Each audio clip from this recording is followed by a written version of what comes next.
Welcome to Industry Interviews, Sessions with Sissa. Hey, Casey. Hi, guys. Awesome. So we're going to be joined shortly by Mr. Cassidy Noblett, the superstar himself. Casey, I'm wearing a hat because you wore a hat on Monday. Hi. Hi, East Coast. What's up, West Coast? Your makeup looks great. I did this just for you. Aw, are we on a date? But don't say your boyfriend.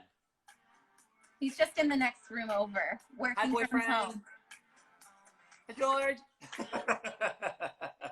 I don't know. He's probably on a call. He's probably like, stop playing music out there. Perfect. We're on an Instagram live date then. We won't I know. talk. What are we gonna do? Your wall looks so good. Wait, this is Popsicles. the top of it. I love it. It's coming. It's not done yet, but it's getting there. You are so creative. I love it. I remember in your old house, you did that wall with the spikes in the corner. Do you remember we used to run into the door frame and I was like, ow, ow. Spikies.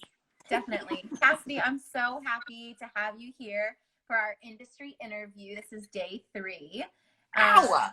I'm so excited to talk to you because I feel like we touch on your career and who you are as a performer and as an artist so much in what. You hear The that? lawnmower?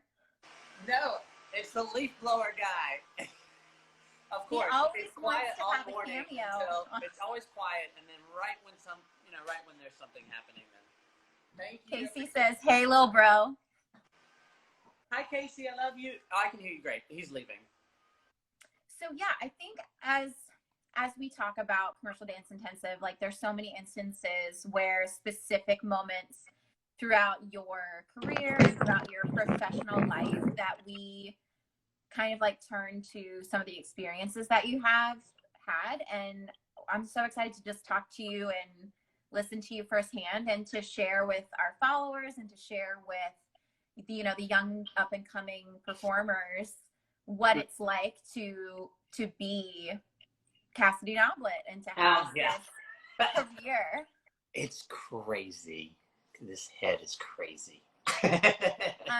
So first off, if you Yes. would like to give us just kind of a brief, I started here, training, moved here, then I started working with this, that, and the other, like just kind of like nuts and bolts. If you had to say it in like an elevator, what would you say?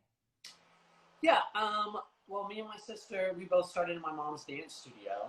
So I kind of grew up watching Casey, which was amazing because Casey was always kind of one of those people that was just a bit ahead of the game. You know, she was a trendsetter. She was a person that Trendsetter, hence the hat.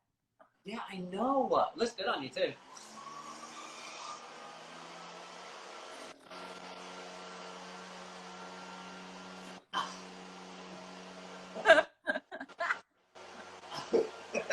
Woo! I love it. Of course. Okay, so my sister, she kind of was like leading the pack. She was kind of doing her own thing. She had her own. My mom gave her own company when she was like 10 or 11 years old. I can't imagine having a company at 10 or 11. I was still trying to learn mathematics. And so we started there, and then my sister was kind of the door opening to us training in New York. She'd gone to a quick workshop at Duke University with Jacques Demoise, and then to the followers, everyone who's joining, if you have specific questions for Cassidy, just go ahead and pop them in there, and then I'll take a look at them and ask him. So we started going to New York when I was about 7 or 8 years old. I started to go, following my sister's footsteps, and then so we would train at Mom's Dance Studio all year, and then in the summer we'd go to New York and just dive into Steps and Broadway Dance Center and Dance in Amsterdam and NDI and just taking everything that we could. And then my sister went to North Carolina School of the Arts, and I followed again. And from there, I decided I was going to move to either New York or LA. And I ended up moving to New York for a couple of years. And that's kind of where I started everything. And I got into Rhapsody's company, so that kind of gave me a bit of, it was a really good place to kind of establish a different work ethic compared to what I had already had at School of the Arts, because at School of the Arts, you kind of develop your own based off what your tasks are that you have to do. And then you get in the real world, and it was nice to be a part of a group that really was like enforcing, this is how you work hard. This is what it takes to be not just a performer, but an artist. And to be so professional, like your attitude and your work ethic. Like there's so many people who came out of Rhapsody's company that are major movers and shakers currently. I agree. And I think what was kind of interesting about that, which I really loved, was the fact that, you know, we didn't get paid for Rhapsody's company. You know, we were there because we believed in her. We were there because she gave us an opportunity. And so you really develop a love for the craft and hard work when you are doing something because you believe in it, not because you're being paid to do it, you know? And then I kind of hit a plateau in New York where I was like, I'm not getting any better. Got to go to the West Coast. So then I moved to LA, and I've been here for 15 years now. I mean, 15 days. I'm only 23, so. Mm-hmm. Yeah, shave the beard and you'll look 12 again. Okay. Literally every time you do a movie or like you're booked for a show and then you shave, I'm like, who is that? And I'm like, who is that? I know. One of my favorite things that you, favorite pieces of advice that you gave me growing up, is that you said that you get your technique from New York and then you get your style in LA. Now, can you elaborate on that a little bit? Do you feel like that is strictly in the commercial world, or do you feel like corporate stuff? Like, what is your opinion if you want to talk about that a little bit? Absolutely. I kind of feel like there is a different environment in New York. I feel like there is a very, I don't want to say a studious environment, but I feel like there are teachers in New York that are going to teach you how to dance. You know, there's a commitment, there's a hustle in New York that you have to have. And I'm glad that I went to New York first because I had teachers teaching me. You know what I mean? When you were in someone's class, you would get corrections. You would have them. They would tell you to move to the back. Exactly. Why are you in the front? You don't know what you're doing. Go to the back, you know? Guilty. And I think the thing about New York is that people don't want anything from you in New York. You know what I mean? It doesn't matter who you are, what you do. You're trying to make a name for yourself, but you're just there to work on the art and the craft and to be the best performer you can be, because that's what it takes to survive and make it in New York. So that's why I would say New York is a great place to learn, because the environment is very like school driven. You know what I mean? People are in class to learn. They're not in class to show off. They're there to be like, I got to figure this out. So I'm glad I went there first, because the tools that I got in New York allowed me, when I shifted to LA, where I don't get hardly any corrections, even though I know that I'm making mistakes, I had to almost have my full self and my tool bag ready to go to be like, okay, I'm entering this class. I'm going to kind of be on my own. What can I do in order to succeed in this class for myself? So you're getting the most out of class based on, you know, self-correction and understanding like what you're trying to get out of the class, whether or not it's being like spoon-fed to you. Absolutely. Right. And just the environment's different, you know. I mean, it's neither is right nor wrong, but I don't think LA is a city to learn. LA is a city to polish, and LA is a city to learn styles, but you have to know how to dance. Yeah. Also, because there's not a lot of beginner classes in Los Angeles. That's the other reason, is that the level is pretty high, because the people that are teaching, if we're saying the commercial world, technique classes, yes, you can get your beginner classes, but most hip hop and all of those other, you know, anything that's going to be television, film, hip hop, commercial, that world, you're coming in at such a high level because these are working dancers all over here. So there's a big gap. It's like beginner or advanced. And Absolutely. So this isn't so common here. In New York, there's beginning, there's advanced beginning, there's intermediate advanced, there's advanced. So I just you like need your own rubric to understand what they all mean. absolutely. And then when an advanced beginner is actually intermediate, but it's labeled advanced beginner, you know what I mean? Of course, I know. Working through it. Mm-hmm. So this brings me to my first official question of the industry interviews. I would like to know how and what it was like when you booked your first big job.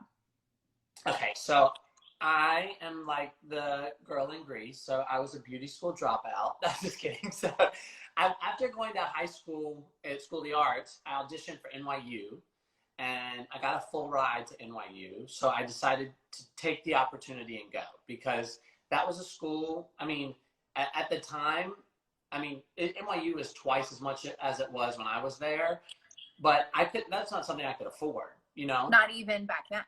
No, I mean, it was like, between us, it was like $40,000 to go to NYU. So I got offered a full ride. I was like, I have to take this opportunity, and it's going to put me in the city. And I hated it. So I went back to School of the Arts the last half of my first year in college. And when we went back to New York to train, I was like, cool. There was an audition happening for Clear Talent Group, which was an agency that was from Los Angeles, and it was opening a branch in New York. And I was like, I'm going to go to this audition. And if I get this audition, goodbye to school and I'm going to move to New York. I'm going to take this as a calling. And if I don't get it, that means I'm supposed to stay in school. One thing led to another. I got it. And I was like, I'm dropping out of college and I'm moving to New York to do my thing. So back to New York. And, you know, so I got with Clear Talent Group. And what's interesting is that's kind of a time that, as they were getting their flow going, you know, there weren't a lot of auditions in New York. So luckily for this first job, my very first job was I was an extra, or at the time we were calling it featured because it made it sound better than background or anything. Because you were called a what? Extra, or background, or featured. It was called featured. Featured. I was featured.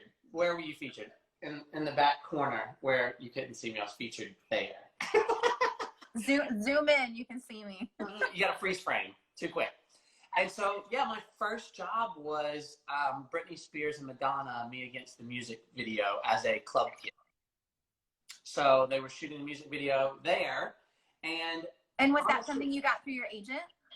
That I got through my agent. So my agent was submitting people because at the time, I don't know necessarily how it honestly worked for getting the job, because at that time, MTV was a really big presence back in the day. So MTV would come to Broadway Dance Center and Steps and look for people in classes and say, hey, do you want to come be in the pit at the VMAs? So there was always people coming in looking at classes. So I got submitted to be a club kid, and I think someone saw us in class and then went to our agent and booked us for the job. Amazing. Mm-hmm. So Britney Spears, Madonna, Me Against the Music. How did you feel when you found out you booked that? Oh my God, I was shitting my pants. Sorry. I was shitting my pants. Literally, you know, because it is everything that you dream of and you're dying to do. And, you know, my first job, even as a club kid, I got to be on a set with two of the biggest stars at the time in the world. And I mean, they were icons even then. I mean, especially Madonna, but like, you know. Well, Britney was on her rise, you know? Right. And I agree. And what was interesting, I think, is because it was the first taste of, you can do this. This is going to be your world. If you love this, you can do this. Because not only then, when we were on set, I met Nick Flores, who is a huge, and he's still in my life. And now I'll come back to that. Huh? Casual. I know. So he was the nicest person I'd ever met, because when we were on set, he was sitting on a speaker to jump off to go, because he was one of Britney's main dancers. And between the takes, he would just sit there and talk to everybody. And I was like, I love this human being. And he made me feel so welcomed, as even though I was a background, this was a main dancer, and he didn't treat us any differently, which I really loved. So it just it put into perspective that all of this hard work is tangible, and that this is your starting point, and this is a great place to start, because I'm getting to be on a real set with a budget. you know, I got a taste of what Madonna and Britney can do together as a music video. Mm-hmm. And then, yeah, it was fun. I really enjoyed it. So that kind of gave me the bug. I love that. Not the Corona, guys. It didn't exist then. The I can do stuff bug. You got bit by the TV and film world, and they were like, gotcha. Okay, so this brings me to my next question for you. What is something in your career that surprised you? Okay, so I have a couple things, and the only reason is because they're different. Mm-hmm. So I'm gonna say, I think the first thing that pops into my head was I had been dancing with Britney, and then I had finished. So this is a few years later, and what kind of dancing are you doing with her? Okay, so now I'm in Los Angeles. So let's cut to maybe around 2011. Okay. Okay, so the wild ride is this. I had been on tour with Gaga for like a year and a half doing Monster Ball. That job, I got switched out of that job and then jumped on to Britney the same week. And the same week. Okay, and because, yes, so I left Gaga's tour, moved on to do a music video for Britney Spears with Brian Friedman. This is when she was doing her Femme Fatale. So Hold It Against Me was coming out. So we were getting ready to shoot that music video. That's the one with the poles that are parallel to the floor, right? Hold It Against Me was the one where she's flying up in the wedding dress and she fights herself with all the paint. And there's it's all the TV screens and we're all changing our clothes and then which is really, it was a cool video. And so I jumped on to do that music video, and that kind of evolved into the next 3 or 4 months with Brian Friedman to doing promo tour with Britney. So we did a couple music videos, and then we were doing her live shows. Mm-hmm. And that ended on a Tuesday, and on Wednesday I got a phone call from Nick and RJ, and they were like, "Hey," and I was like, "Hey," and they're like, "Are you feeling crazy?" And I'm like, "What?" And they're like, "Are you feeling crazy?" And I was like, "What do you want?" And they said, "Do you want to fly to London tonight and learn Katie's tour and jump onto Katie's tour?" And I was like, I'm sorry, tonight? Like they called you, where were you? It was 12 o'clock and I was at the laundromat. I was doing laundry at 12 o'clock in the afternoon. And I said, I have to call you back. And they're like, "What?" And I hung up and I was like, they're messing with me. So I picked it up and I called them back and I was like, "What is going on?" They're like, "Do you want to fly to London tonight and learn London, England?" Yeah. And I was like, "Of course I want to." They're like, "Okay, there'll be a car to pick you up in 4 hours. Get ready." So I had to finish my laundry, run home, not knowing what, I'm going to be gone for 2.5, 3 months on tour. So between 12 and 4, I had to finish my laundry, pack for 2.5 months, figure out what I could do to get my life together, and then was in a car on the way to the airport to learn Katie's tour. And was the tour already ongoing at that point? The tour had like maybe 2 or 3 shows because one of the dancers got injured. So how did you learn it? So I learned Katie's tour in 3 days. I had to learn a 2-hour tour in 3 days. I was learning numbers in the car on the way to the airport, on the plane, from the airport in London to the hotel. I'm learning arms and stuff for each number. And he's like showing me the poor person sitting next to you are like, "And 1." Completely, because they had been in rehearsals for like 2.5 months. So, and they had just started the tour. So I had to get this together.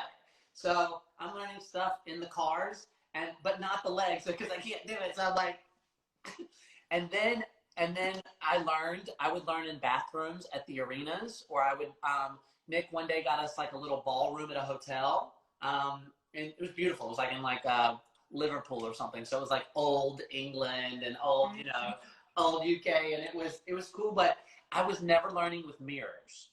I was learning the tour like in bathroom mirrors or something. And then the crazy thing was, as I learned the numbers that day, I would go into the show that night doing those numbers. So in 3 days, I was doing the full show. But the first night they let me watch the show so that I could at least see what it was. Then the next day I had learned like 6 numbers. So then I had to jump into the numbers and start doing them right away.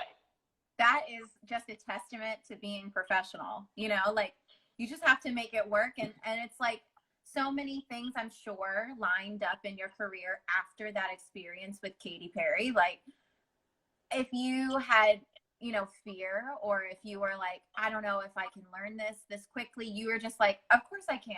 And you just accepted what was coming your way. I was talking with Gia yesterday and she was talking about, this will be a question later, but she talked about how you have to be available and ready for what comes your way, like staying prepared, staying organized, staying on top of your game. Like you are constantly, even at this like point in your career, like you are still in class all the time and training and working on yourself and like staying fit and doing all these things that help you stay creative and active, and just like you're such a part of the community, even though sometimes we feel that people become successful and then they're untouchable and they don't have to work for it anymore.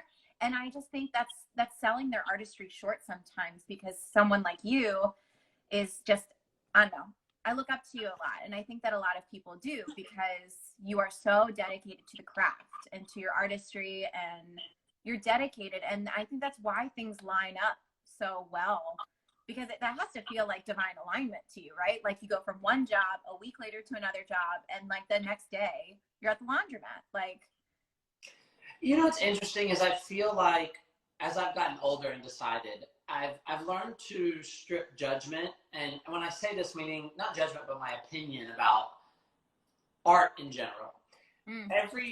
What I've learned to do is allow people to have their own lane.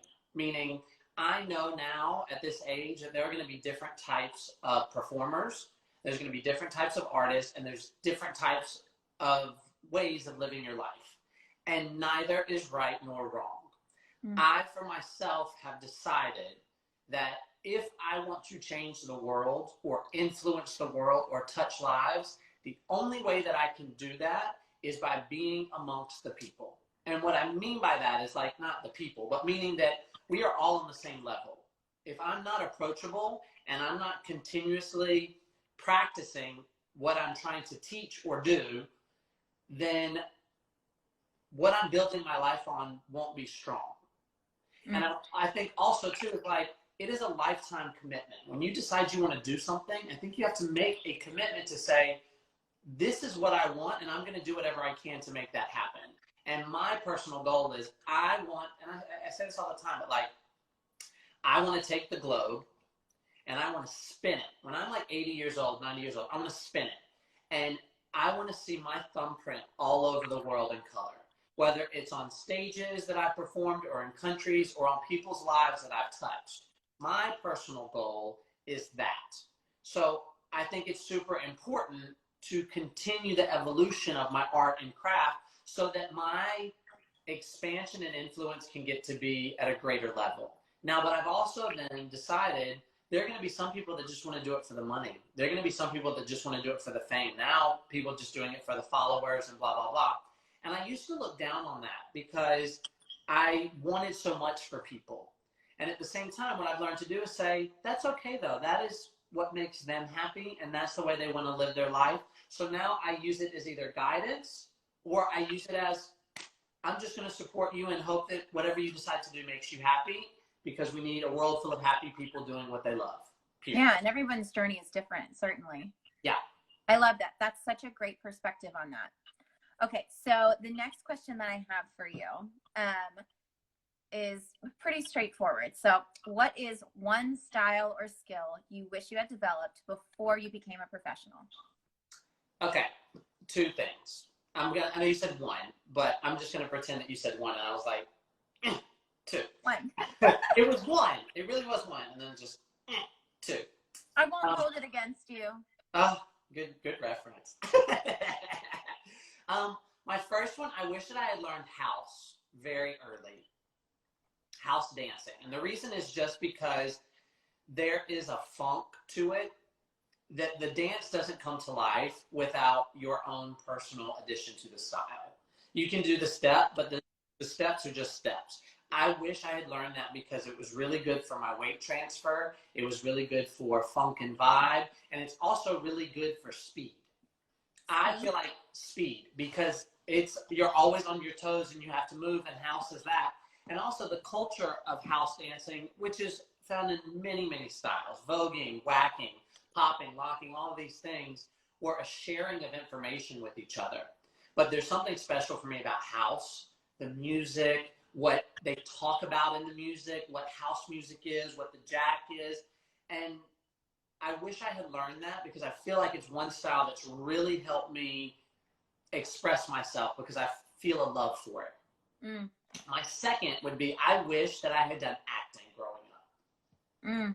I wish that I had been a solid actor before I came into the dance world, because actors are the best performers, period. So we were talking about this with Gia and with Casey, but mostly with Gia, you know, we were talking about musical theater and Broadway and, you know, stage performances. So tell me a little bit more about how you feel acting lessons or training in classic theater would help you in the commercial world. Every time you do a job, you are a character. Whether it's your cool character, whether the storyline is a sad story, or whether you're a pedestrian on a crowded street and you are looking at someone who's a little crazy, or you are a fairy on a vampire show. Do you know what I mean? Like what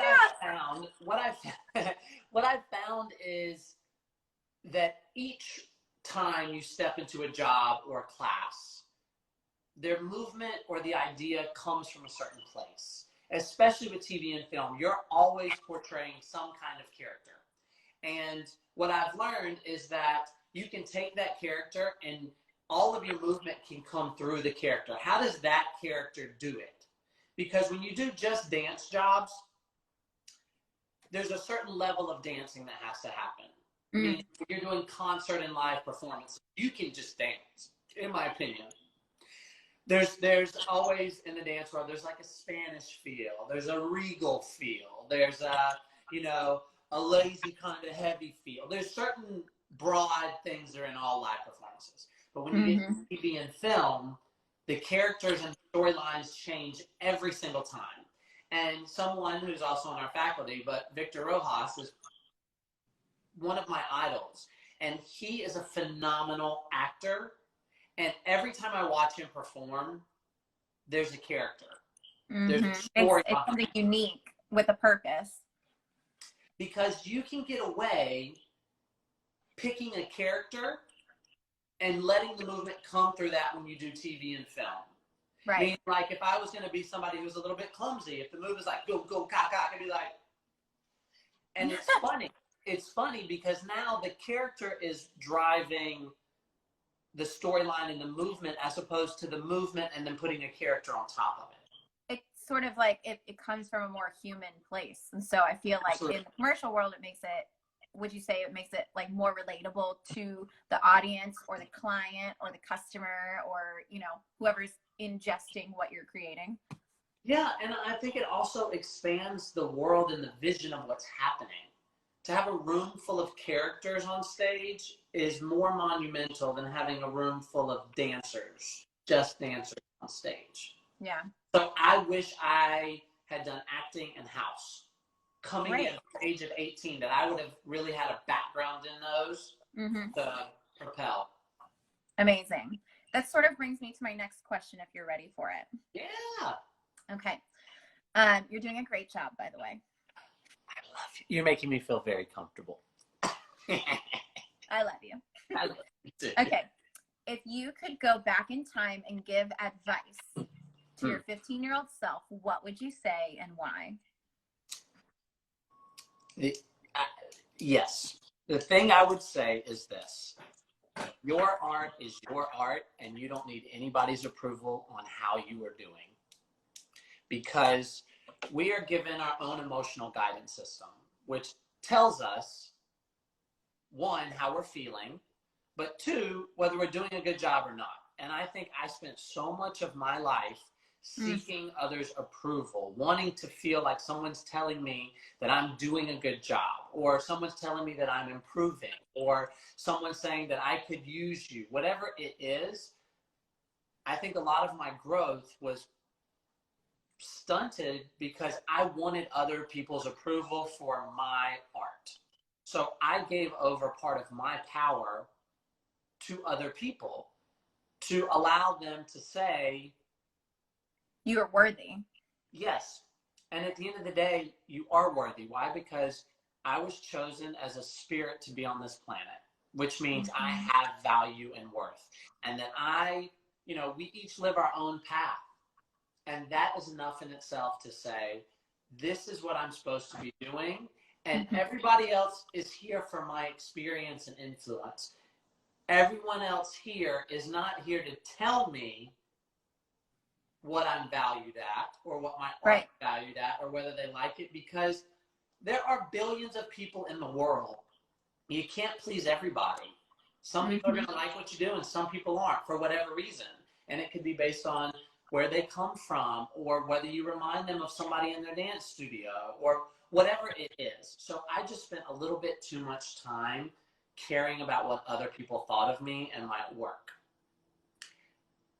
After having those kinds of negative experiences with it and the repercussions kind of it, I slowly had to build up a thicker skin and say, I really don't care what you think of my work, because this is my art, this is my expression, and is it perfect? Absolutely not, but it's honest.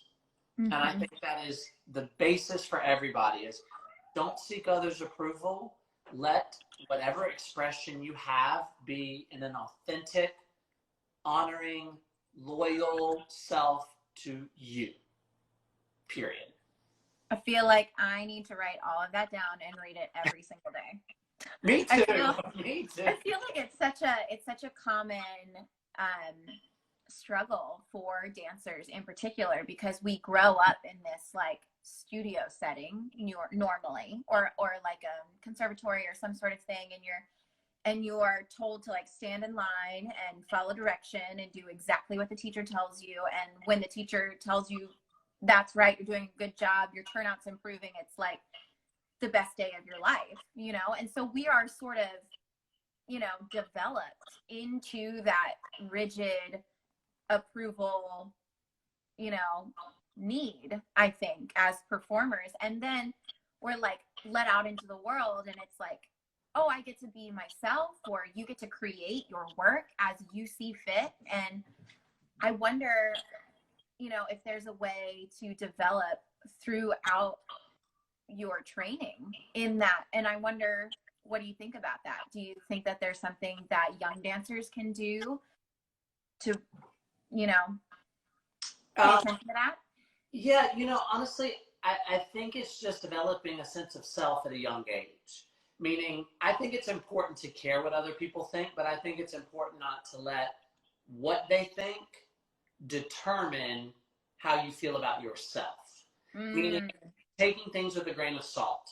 And it's hard because we as human beings, we care about what other people think because we are on this planet here together. We care about,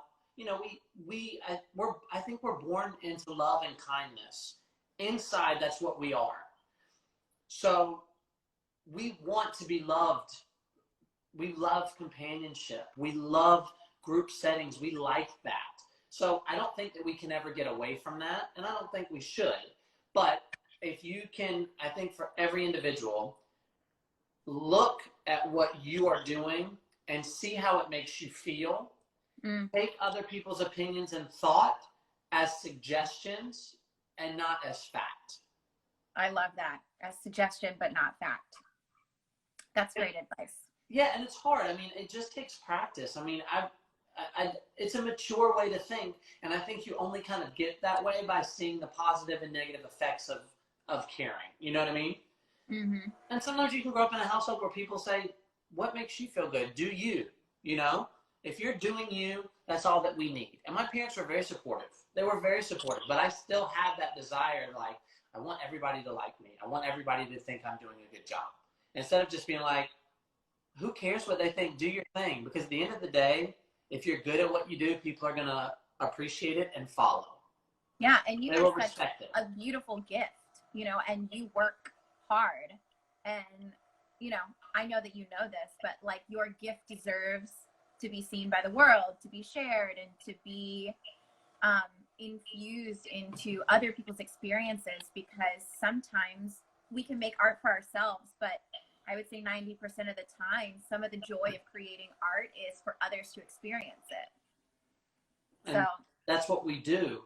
You know, I know that we create for ourselves, but we also create for everybody's escape from reality.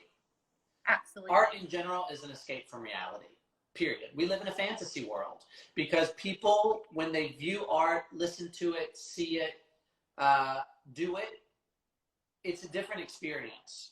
And so, you know, I think we just have to be very in tune with the fact that we have a responsibility as artists to provide an experience.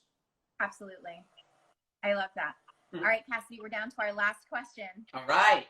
All right. Yes, I love yes, I love cheeseburgers with bacon.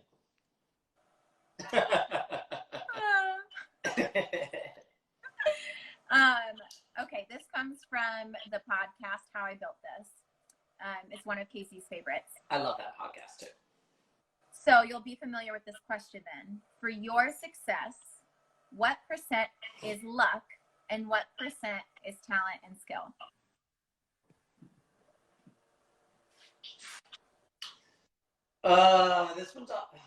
This is a hard one, because I think I have many philosophies, meaning like I believe everything happens the way it's supposed to. Yeah. I also believe in being in the right place at the right time. I also hear myself saying I've been very lucky. And then I also hear from other people and stuff that like, it's not luck, it's the hard work and the type of person that you can be. You know what I mean? So I kind of go back and forth. Sometimes I feel that luck is the opportunity. Ooh, are you there? I'm here. Ooh, I love that. You are so cute and pixelated. Thank you. I'm not sure what's happening, but you're still good. So why don't you just keep going?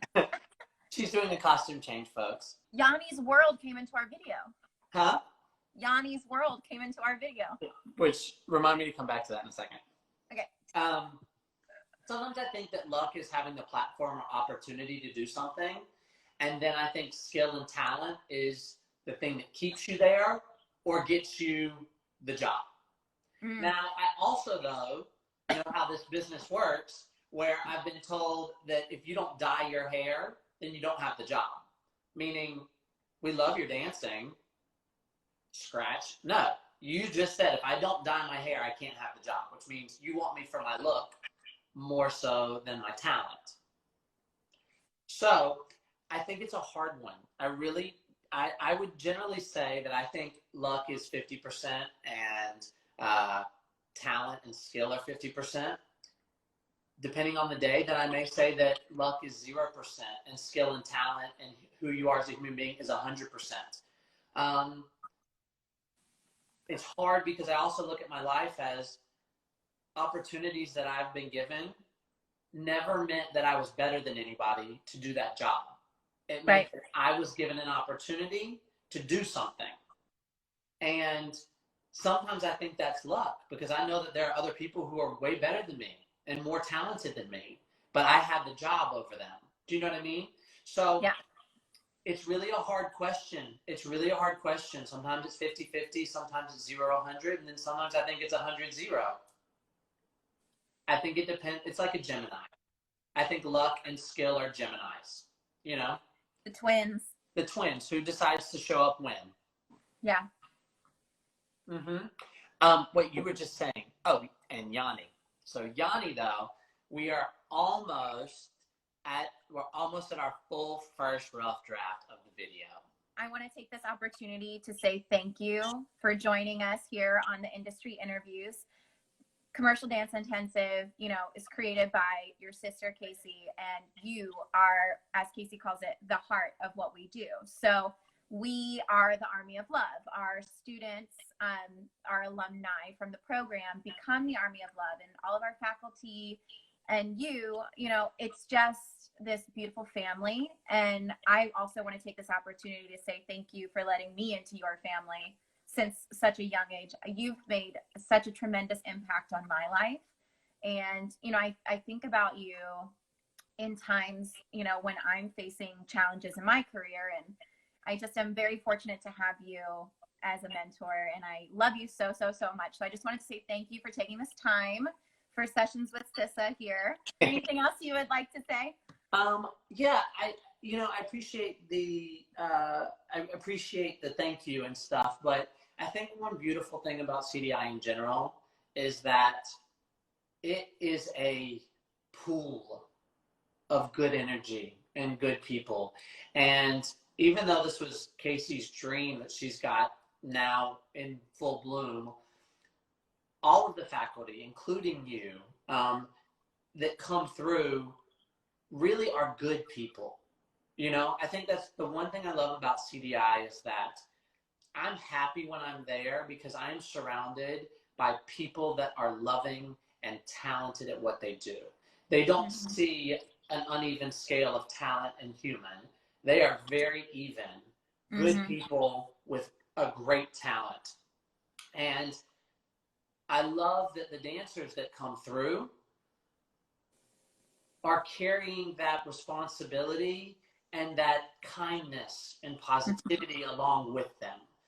That is monumental because the whole purpose of CDI is to change the way the industry is. Meaning, that's right. Elevate the industry. Huh? Elevate the industry so the next generation is more prepared to support one another and to succeed.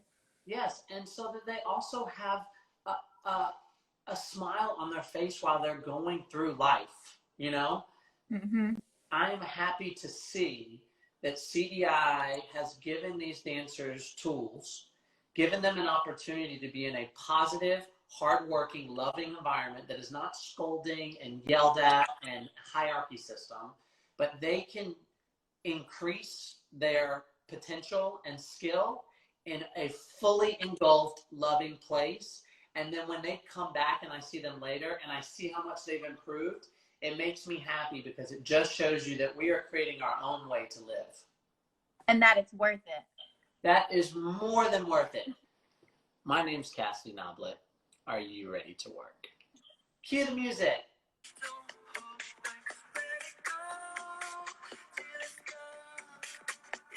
I love you, Sissa. Oh, I love you. Thank you so much. Army of love, baby. Lifetime commitment, always there. Thanks, Sissa. I love you. Bye. Talk to you soon. Bye, sweetheart.